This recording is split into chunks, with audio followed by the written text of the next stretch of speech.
Welcome back. In the first two lessons we talked about branding in general, and then we've gone on to cover differentiation. So now what we're going to look at is brand values. We'll look at why they matter and how you can test them. And we're going to show you how consistency of feelings is more important than consistency of logos. What we're trying to do is create consistency consistently. I've said that quite a few times, but it's such an important thing with brands. So what's the basis of any brand values? Or the basis of any brand? The basis of any brand are its values. Now the brand value process for me is as simple as writing down what the brand should stand for and then testing it in any scenario that you may ask it to face. It's looking at whether it's realistic.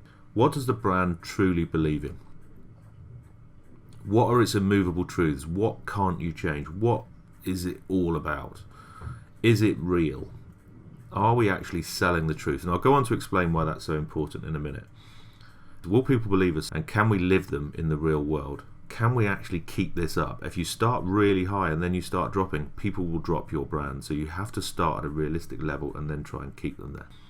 So the first question is, how many values is enough? Well, I prefer to work with 3. Keep them very, very short. Ideally single words. When I ran a brand consultancy for 22 years, as I said, and the 3 words we worked with were creative, effective, fun. They stuck to everything. They were on the wall of the building when you walked in there. The whole basis of the business was creative, effective, fun. And therefore, if you're only checking against 3 single word values, you can see immediately whether they're actually working or not, whether what you're about to do is working towards building on those brand values or moving against them. And it allowed us to really legitimately walk away from work we thought would be too boring. So we never worked with professional services or big catalogue jobs and only focused on sports and leisure brands, because I just didn't think working with lawyers was actually going to be very much fun. So we just didn't work with lawyers and professional services. Maybe that's a bit of a simple way of doing it, but it did give us a really, really clear position as a brand consultancy in the leisure industry. So testing your values.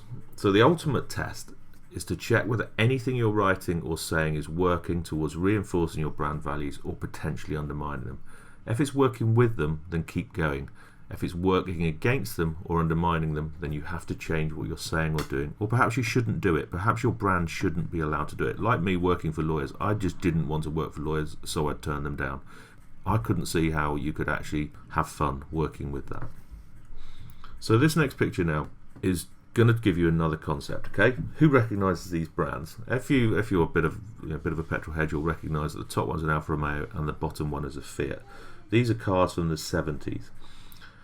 Now the reason I show these is you can see those cars are both completely rotten. They've rusted all the way through, and that's because at the time in the 70s, Alfa Romeo and Fiat, which are both owned by the same company, didn't work at all towards quality. So for me, quality can never be a brand value. It just cannot be a brand value. It's an absolute necessity. If you don't concentrate on quality as a start point, then people will never come back to you. Again, you become a Me Too product. You have to be a great product first and foremost. So here's another strange example. This is Prince Charles. You may recognise him. I describe him as our first hero of branding.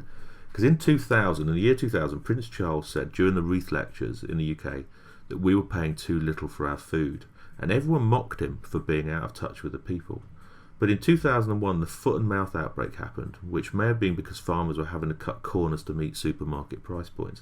And then that carried on and on and on.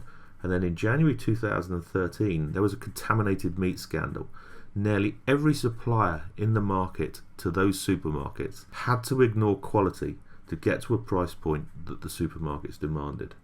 They were so busy chasing a price that they had to meet, they forgot about the quality, and ultimately they started to kill their brands, as well as lots of horses. So Tesco as a brand are still suffering the backlash from this in falling sales and really poor brand perception. And I think it goes right back to that year 2000 when Prince Charles said we were paying too little for our food. So how do we test our values? So for me, you have to be able to live your values everywhere. They have to be real, plausible, livable. So it's better to be realistic and be able to live them than create a position that's unsustainable. As I said before, you can't start high and then start drifting down, or you will break your brand.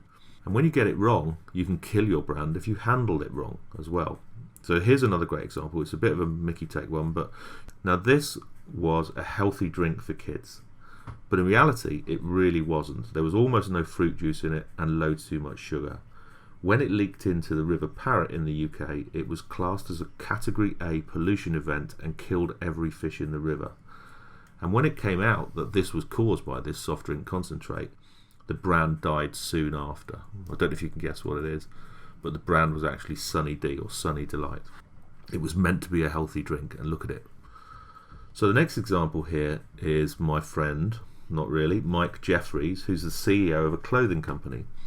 And with his brand, a couple of years ago, he came out and said, I won't produce an XL size for ladies because they're not beautiful enough to wear my brand. And they also then destroyed all of their sample products. Most companies sell their sample products on, or they give them to homeless charities, or give them to other charities to be distributed. But Mike Jeffries decided it would be better to destroy them. So his line, you can only wear my brand if you're beautiful.